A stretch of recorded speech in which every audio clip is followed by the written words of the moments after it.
మా వాళ్ళు ఒకళ్ళకి బ్యాక్ పెయిన్ వచ్చిందండి. వాళ్ళని అప్పుడు పప్పులు తినొద్దన్నారు. ఆ డాక్టర్ గారే ఒక సజెషన్ ఇచ్చారు. పప్పులు తినకుండా టిఫిన్ వెరైటీ. అది నేను అలా వస్తదని కూడా అనుకోలేదండి. అదేంటో చూపిస్తారండి. హాయ్ అండి, వెల్కమ్ టు మనీస్ కిచెన్. ఇవాళ మనం చేయబోయే వంట ఇడ్లీ అండి. ఇడ్లీ అంటే మినపప్పుతో చేసింది కాదండి, అటుకులు ఇడ్లీ అండి. రండి చూద్దరు కానీ అదేంటో. ఒక గ్లాస్ అటుకులైతే ఒక గ్లాస్ బియ్యపు రవ్వ, 2 గ్లాసుల ఇడ్లీ రవ్వ, కొంచెం ఒక హాఫ్ స్పూన్ మెంతిపిండి. ఇవన్నీ 2 గంటలు నానబెట్టుకోవాలి. నానబెట్టిన అటుకులు మిక్సీ చేసినప్పుడు మెంతిపిండి కలుపుకోవాలి. ఇడ్లీ రవ్వ బియ్యపు రవ్వ నానబెట్టుకుని రవ్వ పిండుకొని కలుపుకోవాలి. దీనికి మజ్జిగతో బొంబాయి చట్నీ అండి. మజ్జిగ చేసుకొని బియ్యపిండి, టమాటాలు, ఉల్లిపాయలు, పచ్చిమిరపకాయలు, కరివేపాకు, తాలింపు దినుసులు, పసుపు. ఈ పిండి కన్సిస్టెన్సీలో ఉండాలండి. మామూలు ఇడ్లీ పిండి కంటే కొంచెం గట్టిగానే ఉండాలి. ఇది రాత్రి రుబ్బుకున్నానండి నేను. మార్నింగ్కి రెడీ అయిపోయింది. పిండి ఫ్రిడ్జ్లో ఉంచుకున్నాను.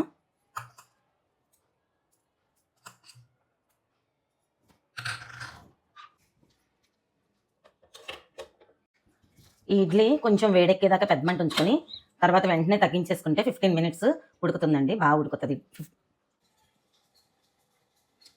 కాగిందండి నూనె. తాలింపు దినుసులు వేసి, తాలింపు దినుసులు వేగాక పచ్చిమిరపకాయలు, కరివేపాకు. ఈ పచ్చిమిరపకాయలు వేగాక ఉల్లిపాయలు, టమాటాలు, పసుపు, తగినంత ఉప్పు అండి వేసి కలబెట్టి మూత పెట్టాలి. ఒక పెద్ద గ్లాస్తో మజ్జిగ చేసుకున్నానండి. ఇందులో బియ్యపిండి ఓ పెద్ద గ్లాస్ మజ్జిగ తీసుకున్నాను కదండి. దానికి ఆ బియ్యపిండి కలిపితే ఈ కన్సిస్టెన్సీలో వచ్చింది. ఉడుకుతున్నప్పుడు చూసుకోండి, మీరు కావాలంటే కొంచెం వాటర్ పోసుకోవచ్చు. ఈ లిక్విడ్ ఇందులో పోసేద్దాం. ఇది సిమ్లో ఉడికితే బాగుంటుందండి. ఇంకొంచెం వాటర్ పట్టేలా ఉంది, చూసి పోద్దామండి. ఇది చిక్కపడుతుంది కదండి, సిమ్లో ఉడుకుతుంది. కొంచెం వాటర్ పోద్దాం. బొంబాయి చట్నీ ఎట్లా లూజ్గా ఉంటుందో అట్లా లూజ్గా చేసుకోవడమేనండి. ఇందులో శనగపిండి వాడకుండా మనం ఇది కూడా పచ్చిగా వాడుతున్నాం, పప్పులు లేనట్టుగాను. చూసారండి, బొంబాయి చట్నీ రెడీ అయిపోయింది. ఇదిగోండి ఈ కన్సిస్టెన్సీలోకి రావాలి.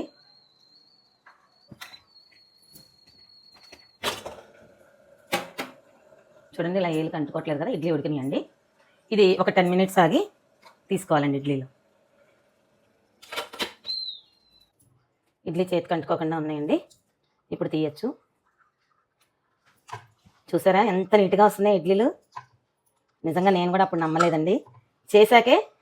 చూసాకే తెలిసిందండి ఇవన్నీ. దీంట్లో నెయ్యి వేసుకొని దీని మీద కొంచెం వెల్లుల్లిపాయ కారం టేస్ట్ కోసం చల్లుకొని,